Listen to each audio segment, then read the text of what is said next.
நான் உங்கள் சித்த மருத்துவர் டாக்டர் வி சிந்து. உங்களை சந்திக்கிறதுல மிக்க மகிழ்ச்சி. இன்னைக்கு நாம பேச போற டாபிக் என்னன்னு பார்த்தீங்கன்னா, குழந்தைங்களோட எடை வந்து அதிகரிக்க நாம என்ன பண்ணலாம் அப்படிங்கிறத பார்க்க போறோம். இப்போ குழந்தைங்களோட வயது அதை வச்சு தான் குழந்தைங்களோட எடை வந்து எந்த அளவில் இருக்குது அப்படிங்கிறத நம்ம பார்க்கணும். ஏன்னா ஒரு சில பெற்றோர்கள் வந்து குழந்தைங்க நல்லா ஆரோக்கியமாக இருந்தாலே அவங்களோட எடை வந்து குறைவாக இருக்குது அப்படிங்கிற ஒரு மனக்கவலையில் தான் இருக்காங்க. இப்போ குழந்தைங்கள் வந்து 5 வயதில் இருக்காங்கன்னா அதை வந்து நம்ம 3ஆல் பெருக்கிக்கணும். அப்போ 15 கிலோகிராம் அப்படிங்கிறது அவங்களோட சரியான எடையாக இருக்கும். அவங்களோட வயதை வந்துட்டு 3ஆல் பெருக்கும்போது அவங்களோட சரியான அதாவது அவங்க வயதுக்கு ஏற்ற எடை அப்படிங்கிற ஒன்று நமக்கு வந்து கிடைக்க ஆரம்பிக்கும். இப்போது அந்த 15 கிலோகிராமுக்கு குழந்தைங்க வந்து கம்மியாக இருக்காங்க அப்படிங்கிறப்போ அப்போ தான் அவங்களோட உணவு முறைகளில் வந்து நம்ம இன்னுமே வந்து அக்கறை வந்து எடுத்துக்க வேணும். அப்படி எடுக்கும்போது அவங்களுக்கு என்ன மாதிரியான உணவு வந்து கொடுக்கலாம் அப்படிங்கிறது நிறைய பெற்றோர்கள் வந்து ஒரு கேள்விக்குறியாக தான் உங்ககிட்ட இருக்கும். அதுக்கு நம்ம எடுக்கக்கூடிய உணவு முறைகள் எப்போதுமே ஹை கலோரி ஃபுட்டாக வந்து இருக்கணும். புரோட்டீன் வந்து அதிகமான ஃபுட்ஸாக வந்து இருக்கணும். இதுலேயே ஃபேட் ஐட்டம் வந்து நம்ம கொடுக்கலாம். கொழுப்பு சேர்ந்த உணவுகள் வந்து கொடுக்கலாம். அந்த கொழுப்பு பேக்டு ஃபுட்டில் வந்து இருக்கக்கூடிய கொழுப்புகளாக இருக்கக்கூடாது. வீட்டிலையே கிடைக்கக்கூடிய கொழுப்பு உணவுப் பொருட்களாக தான் இருக்கணும். அதுவே நம்ம கொடுக்கக்கூடிய உணவுகளில் வந்து நியூட்ரிஷன் சம்மந்தமான உணவுகள் தான் அதிகப்படியாக கொடுக்கணும். நியூட்ரிஷன்ஸ் அப்படிங்கிறது விட்டமின்கள் நிறைந்த உணவுகளாக இருக்கும். கால்சியம் மினரல்ஸ் நிறைந்த உணவுகளாக இருக்கும். இந்த மாதிரியான உணவுப் பொருட்களை நீங்கள் கொடுக்கும்பொழுது குழந்தைங்களோட எடை அப்படிங்கிற ஒன்று கண்டிப்பாக வந்து இன்க்ரீஸ் ஆகும். இப்போ புரோட்டீன் அப்படின்னா நம்ம என்ன கொடுக்கலாம் அப்படின்னா, நமக்கு காமனாக தெரிஞ்சது பருப்பு வகையில் கொண்டக்கடலையாக இருக்கட்டும், பச்சை பயிறு, இந்த மாதிரியான பருப்புகள் வந்து நீங்கள் ஆட் பண்ணிக்கலாம். இது போக அப்படிங்கிறது இறைச்சி வகைகள்லையுமே நல்ல புரோட்டீன் வந்து இருக்குது. இப்போ சிக்கனாக இருக்கட்டும், அது வந்து குட் புரோட்டீன் தான். நீங்கள் எடுக்கக்கூடிய அளவு அப்படிங்கிற ஒன்று கரெக்டானதாக இருக்கணும். எக்கு முட்டை அப்படிங்கிறது வந்து எல்லாமே வந்து கொழுப்பில் வந்து கெட்ட கொழுப்பே இல்லாத பார்த்தீங்கன்னா முட்டை தான். ஸோ முட்டை வந்து நீங்கள் வந்து உணவுப் பொருட்களில் ஆட் பண்ணிக்கலாம். இப்போது சித்த மருந்துகளில் வந்து குழந்தைங்களோட உடல் எடையை வந்து அதிகரிக்கணும் அப்படின்னா ஒரு 5 வயசு உள்ள குழந்தைங்களுக்கு இந்த சத்து மாவு கஞ்சி மாதிரி உள்ளதை நீங்கள் கண்டிப்பாக கொடுக்கலாம். அதாவது சித்தால வந்து இதை சொல்லக்கூடியது பஞ்சமுட்டி கஞ்சி அப்படின்னு சொல்லுவாங்க. இந்த பஞ்சமுட்டி கஞ்சி சூரணம் அப்படிங்கிறது செரிப்ரல் பால்சியாக இருக்கட்டும், இல்லை மஸ்குலர் டிஸ்ட்ரோஃபி, மஸ்குலர் சதையோட வந்து திசைவு நோய்கள், அந்த மாதிரியான நோய்கள் உள்ள குழந்தைங்களுக்கு கூட இதை கொடுக்கும்போது அவங்களோட வெயிட்டும் வந்து இன்க்ரீஸ் ஆகும். அது போக அவங்களோட நியூராலஜிக்கல் ப்ராப்ளம்ஸ் வந்து குறையும்.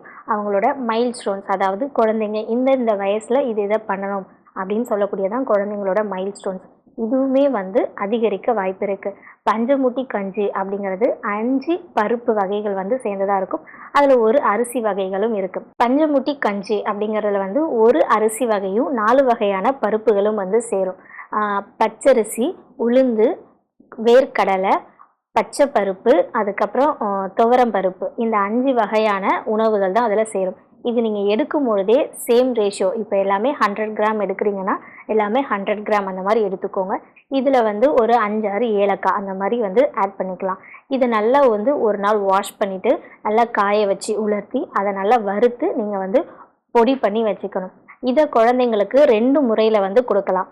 ஒன்று, நார்மலான ஒரு காடா துணியில் ஒரு 2 ஸ்பூன் இந்த கஞ்சி சூர்ணம் வந்து போட்டுட்டு அதை நீங்கள் நல்லா முடிச்சு மாதிரி கட்டிக்கணும். அதை கொதிக்க வைக்கக்கூடிய அந்த சுடு தண்ணியில் வந்து அந்த முடிச்சை வந்து போட்டுடணும். அதனுடைய எக்ஸ்ட்ராக்ட் எல்லாமே அந்த சுடு தண்ணியில் வந்து, அதாவது அந்த வெந்நீரில் வந்து இறங்க ஆரம்பிக்கும். அந்த தண்ணியை வந்து நீங்கள் குழந்தைங்களுக்கு குடிக்கிறதுக்கு கொடுக்கலாம். இது போக அந்த மாதிரி குடிக்காத குழந்தைங்களுக்கு அதை நார்மலாக நீங்கள் வந்து ஒரு 2-3 ஸ்பூன் வந்து கஞ்சிக்கான அந்த பவுடர் போட்டு ஒரு 500 ml தண்ணி ஊற்றி அதை நல்லா வந்து கஞ்சி பக்குவத்தில் வந்து காய்ச்சியுமே குடிக்கலாம். இது வந்து எடுக்கும்பொழுது குழந்தைங்களுக்கு தேவையான அளவு மட்டும் உப்பு, அப்படி இல்லைன்னா வந்துட்டு நாட்டு சர்க்கரை, இந்த மாதிரி சேர்த்து குழந்தைங்களுக்கு நீங்கள் கொடுக்கும்பொழுது குழந்தைங்களோட வெயிட்டும் அதிகரிக்கும். இது போக அவங்களுடைய மைல் ஸ்டோன்ஸ் அப்படிங்கிறது நல்லாவே வந்து அதிகரிக்கும். இது முழுக்க புரோட்டீன் சேர்ந்த ஐட்டம். ஸோ பருப்பு சாப்பிடாத குழந்தைங்க அந்த மாதிரி உள்ளவங்களுக்கு இது நீங்கள் தாராளமாக கொடுக்கலாம். இது போக நிறைய பேருக்கு தெரியாத ஒரு விஷயம் நேந்திரப்பழம். நேந்திரப்பழம்னா எப்படி இருக்கும் அப்படின்னு தெரியாதுமே ஒரு சிலர் இருக்காங்க. நேந்திரப்பழம் வந்து கேரளமாக, அதாவது வாழை வகைகளில் வந்து ஒன்று. அதனுடைய நேந்திரக்காய் அப்படின்னு ஒன்று கிடைக்கும். அந்த நேந்திரக்காய் வந்து வாங்கிட்டு வந்து ஒரு 2 காய் வாங்கிட்டு வரீங்க அப்படின்னா அதனுடைய தோல் நல்லா சீவிட்டு அதை சின்னதாக கட் பண்ணி வெயிலில் வந்து உலர்த்தி வச்சிடலாம். உலர்த்தி வச்சு அதை பவுடர் மாதிரி அரைச்சி குழந்தைங்களுக்கு வந்து அதை கஞ்சியாகவும் கொடுக்கலாம். இல்லை நீங்கள் அதில் நெய் கொஞ்சம் ஊற்றி கொஞ்சம் ஒரு பிசைஞ்சு ஒரு லட்டு, நேந்திர லட்டு அந்த மாதிரி நீங்கள் கொடுக்கலாம். ஏன்னா நேந்திர பழத்தில் அதிகப்படியான அயனும் இருக்குது. குழந்தைங்களுக்கு குட் ஃபைபர், அதாவது கான்ஸ்டிபேஷன் அப்படிங்கிற ஒன்று இதில் வந்து வராது. அதுக்கப்புறம் பண்ணிங்கன்னா அயனோட டெஃபிஷியன்சி அப்படிங்கிறத வந்து இது வந்து கண்ட்ரோல் பண்ணும். ஃபைபர் ஐட்டம்ஸுங்கிறது நிறைய இருக்குது. ஸோ நேந்திரக்காய் பொடி அப்படிங்கிறது ஒன் ஆஃப் த பெஸ்ட் அப்படின்னே நம்ம சொல்லலாம். அவங்களோட வெயிட் அப்படிங்கிற ஒன்று அதிகரிக்கிறதுக்கு இது வந்து நீங்கள் கண்டிப்பாக வந்து எடுத்துக்கலாம். இது போக நம்ம குழந்தைங்க வந்து ஸ்கூல் போயிட்டு வராங்க அப்படின்னா ஈவினிங் டைமில் கொடுக்கக்கூடிய ஸ்நாக்ஸாக பொரிக்கடலை அப்படின்னு சொல்லுவாங்க, அதாவது பொட்டுக்கடலை. இந்த பொட்டுக்கடலை ஒரு கப் எடுத்து அது கூட தேங்காய் துருவலும் ஆட் பண்ணிக்கலாம். இல்லைனா வந்து தேங்காய் பால் அந்த மாதிரி ஆட் பண்ணலாம். ஏன்னா தேங்காய் பாலில் வந்து நிறைய ஃபைபர்ஸ் இருக்குது. அது வந்து குழந்தைங்களோட வயிற்று புண்ணாக இருக்கட்டும், இது எல்லாமே வந்து குறைக்கும். அது போக பொட்டுக்கடலை வந்து நிறைய கார்போஹைட்ரேட் வந்து இருக்குது. ஸோ இதை வந்து நம்ம ஒரு ஸ்நாக்ஸாக கொடுக்கும்போது குழந்தைங்களுக்கு பசியும் நல்லா அதிகரிக்கும், அவங்களுடைய வயிற்றுப்புண்ணும் மாறும், அதுக்கேற்ற மாதிரி அவங்களோட உடல் எடையும் வந்து அதிகரிக்கும். நிறைய குழந்தைங்க வந்துட்டு முட்டை வந்து சாப்பிட மாட்டாங்க, இது வேண்டாம் அப்படின்னு வந்து சொல்லுவாங்க. இதுக்கு நம்ம ஈக்குவலாக கொடுக்கலாம் அப்படின்னு வந்து பார்த்திங்கன்னா வேர்க்கடலை கொடுக்கலாம். ஏன்னா நம்ம ஒரு 6 முட்டை சாப்பிட்றோம் அப்படின்னா ஒரு கை வேர்க்கடலை வந்து சாப்பிட்டதுக்கான சமம். ஸோ அவ்வளோ ப்ரோட்டீன்ஸ் வந்து வேர்க்கடலையில் வந்து இருக்குது. ஸோ வேர்க்கடலை வந்து நீங்கள் வந்து கண்டிப்பாக வந்து குழந்தைங்களுக்கு ஒரு ஈவினிங்காக ஒரு வேக வச்சு ஸ்நாக்ஸ் மாதிரி கொடுக்கும்போது அந்த முட்டை சாப்பிடாத குழந்தைங்களுக்கு கொடுக்கக்கூடிய ப்ரோட்டீனை வந்து இந்த வேர்க்கடலை அப்படிங்கிற ஒன்று கொடுக்கும். இது போக நம்மளோட குழந்தைகள் வந்து உணவில் வந்து சாப்பிடும்போது நல்லெண்ணெய் அப்படிங்கிற ஒன்று நீங்கள் சாப்பாட்டில் வந்து ஆட் பண்ணி கொடுக்கலாம். அப்படி ஆட் பண்ணி கொடுக்கும்போது குழந்தைங்களோட உடல் சூடு அப்படிங்கிறதும் குறையும், அவங்களுக்கு வெயிட் அப்படிங்கிற ஒன்றும் அதில் வந்து இன்க்ரீஸ் ஆகும். கொடுக்கக்கூடிய ஐட்டமில் கார்போஹைட்ரேட் அப்படிங்கிற ஒன்று ரொம்பவே முக்கியமான ஒன்று. கிழங்கு வகைகள் வந்து குழந்தைங்களுக்கு கண்டிப்பாக வந்து நம்ம கொடுக்கணும். கிழங்குல வந்து முக்கியமாக உருளைக்கிழங்கு ப்ளஸ் வந்து சக்கரவள்ளி கிழங்கு, மரவள்ளி கிழங்கு அப்படின்னு சொல்லுவாங்க. ஏன்னா இப்போது மரவள்ளி கிழங்கு அப்படிங்கிறது வந்து நிறைய ஸ்டார்ச் சத்து வந்து நிறைந்தது. இப்போது ஒரு சிலருக்கு வந்து கோதுமை வந்து ஒத்துக்காது, இல்லை கிழங்கு வகைகள் சாப்பிட்டாலே வந்து வயிறு வந்து போகுது, அதாவது மோஷன் அடிக்கடி போகுது அப்படின்னு சொல்லுவாங்க. அந்த மாதிரி உள்ளவங்களுக்கு மரவள்ளி கிழங்கை வந்து நீங்கள் அரைச்சி பால் மாதிரியும் எடுத்து கொடுக்கலாம். அப்படி இல்லைன்னா அதை காய வச்சு பவுடர் மாதிரி அரைச்சி அதை நீங்கள் கெஞ்சி மாதிரியுமே கொடுக்கலாம். ஏன்னா மரவள்ளி கிழங்குல நிறைய ஸ்டார்ச் வந்து இருக்குது. இது போக சக்கரவள்ளி கிழங்கு எடுக்கிற குழந்தைங்களுக்கு மலக்கட்டு அப்படிங்கிற ஒன்று இருக்கவே இருக்காது. ஏன்னா அதில் அவ்வளோ ஃபைபர் வந்து இருக்குது சக்கரவள்ளி கிழங்கு.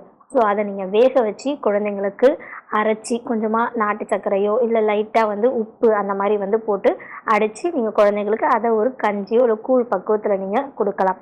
இது போக உருளைக்கிழங்கு அப்படிங்கிறது நமக்கு எல்லாருக்குமே தெரிஞ்சது, நிறைய கார்போஹைட்ரேட்ஸ் வந்து இருக்குது. உருளைக்கிழங்கு அப்படின்னு வந்து பார்த்திங்கன்னா அதில் நிறைய கார்போஹைட்ரேட்ஸ் வந்து இருக்குது. அந்த உருளைக்கிழங்கு அப்படிங்கிறது உடலோட வன்மையை வந்து அதிகரிக்கக்கூடியது.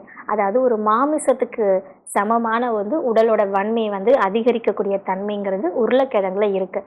ஸோ இந்த மாதிரியான கிழங்கு வகைகளை வந்து குழந்தைங்களுக்கு கொடுக்கும்போது அவங்களோட உடல் எடைங்கிறது கண்டிப்பாக வந்து அதிகரிக்கும். கொழுப்பு ஐட்டங்கள் வந்து நம்ம கொடுக்கும்போது கண்டிப்பாக வெளியில் உள்ள அவுட் சைட் ஃபுட்டை வந்து கொடுக்கறது கொஞ்சம் குறைச்சிக்கோங்க. பேக்கடு ஃபுட்ஸ் எல்லாமே வந்து குழந்தைங்களை வந்து கண்டிப்பாக வந்து அஃபெக்ட் பண்ணக்கூடியதாக தான் இருக்கும். ஸோ அந்த பேக்கடு ஃபுட்ஸ் இல்லாமல் குழந்தைங்களுக்கு முட்டைகள் வந்து கொடுக்கும்போது அதில் லைட்டாக வந்து சீஸ் அந்த மாதிரி நம்ம போட்டு கொடுத்தாலும் குழந்தைங்களுக்கு தேவையான கொழுப்பு அப்படிங்கிறது கிடைக்கும். இதுவே வேர்க்கடலை அப்படிங்கிறத வந்து நம்ம வந்து வேர்க்கடலை பர்ஃபியாக இருக்கட்டும், இந்த மாதிரியான உணவு கொடுக்கும்போது அவங்க குழந்தைங்களுக்கு தேவையான கொழுப்பு ஐட்டம் அப்படிங்கிற வந்து உடலில் வந்து சேரும். நிறைய குழந்தைங்க வந்து பால் சேர்ந்த பொருட்களை வந்து இப்போ அவாய்ட் பண்ணிக்கிட்டு இருக்காங்க. அதை வந்து நீங்கள் கண்டிப்பாக வந்து பால் சேர்ந்த ஐட்டம் வந்து கொடுக்கணும். ஏன்னா பாலில் தான் நிறைய கால்சியம் இருக்குது. இதுவே வந்துட்டு கால்சியம் கண்டென்ட் நிறைய இருக்கிறதுனால பால் சேர்ந்த பொருட்கள் வந்து கண்டிப்பாக வந்து கொடுங்க. இந்த மாதிரி குழந்தைங்களுக்கு புரோட்டீன் நிறைந்த உணவு, கார்போஹைட்ரேட் நிறைந்த உணவு, ஃபேட் நிறைந்த உணவுகளை கொடுக்கும்போது குழந்தைங்களோட உடல் எடை அப்படிங்கிறது ஒன்று அதிகரிக்கும். இதோடு கூட நியூட்ரிஷன்ஸ் கண்டிப்பாக விட்டமின் சேர்ந்த உணவுகளுமே நீங்கள் எடுத்துக்கணும். விட்டமின் ஏ நிறைந்தது, அதாவது மஞ்சள் கலரில் உள்ளது எல்லாமே விட்டமின் ஏ நிறைந்தது. பப்பாளி பழமாக இருக்கட்டும், எலுமிச்சம் பழமாக இருக்கட்டும், இது எல்லாமே விட்டமின் ஏ நிறைந்த உணவுகள் எடுக்கும்போது குழந்தைங்களுக்கு இந்த கண் பார்வை குறைவு இந்த மாதிரியான டெஃபிஷியன்சிலும் கண்டிப்பாக ஒன்று ஏற்படாது. இந்த மாதிரியான உணவுகளை வந்து நம்ம உணவில் வந்து சேர்த்துக்கிட்டோம் அப்படின்னாலே உடல் எடை அப்படிங்கிற ஒன்று நேச்சுரலாகவே வந்து இன்க்ரீஸ் ஆகும். இது மாதிரி இன்னொரு தலைப்பில் உங்களை சந்திக்கிறேன். நன்றி, வணக்கம்.